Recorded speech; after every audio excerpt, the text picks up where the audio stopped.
திருட்டு திமுகன்றதை நிரூபிக்கிறானுங்க. பெரிய ராணுவ அங்கிள் ஒழுங்கா படத்தை விட்டுருங்க. வெறியாவதுண்ணா ஜனநாயகம் வந்தா தளபதி தனுஷ் எல்லாம் வந்து என் தளபதி பார்க்கணும். தமிழ்நாடு மட்டும் பாத்தீங்க நான் தலைவர் படம் வரலாம் ஒட்டுமொத்த இந்தியா பத்தி பாத்தீங்களா ஆடல அண்ணன் ஒரு வார்த்தை சொன்னா என்ன தம்பிக்கு என்ன பண்ணணும்னு தெரியும். அவர் ஒரு வார்த்தை சொன்னா நாங்க எல்லாருமே வந்துருவோம். பராசக்தி ரோகிணி தட்டுல இருந்துச்சுன்னா ஸ்கிரீனை கிழிப்போம். எல்லாரும் பயப்படுறாங்க.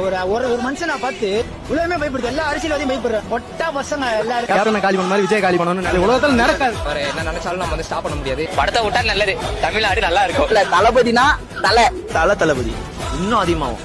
தலை ஃபேன்ஸ் கொண்டாடுவாங்க. விஜய்னா பயம் தானே, எல்லாருமே பயம். அந்த படத்தை தோல்வி அடையலாம் முடிய முடியாது. தளபதி படம் என்னாலும் ஜெயிச்சிடும். தளபதி பாட்டு உங்களுக்கு பயமா இருக்கா? கடைசி படம் இவர் கிட்டே வரக்கூடாது. பராசக்தி கிட்ட துப்பாக்கிய தேவையில்லாம குத்துறாரு தளபதி. 10,000 ரூபாய் போனா பரவாயில்ல.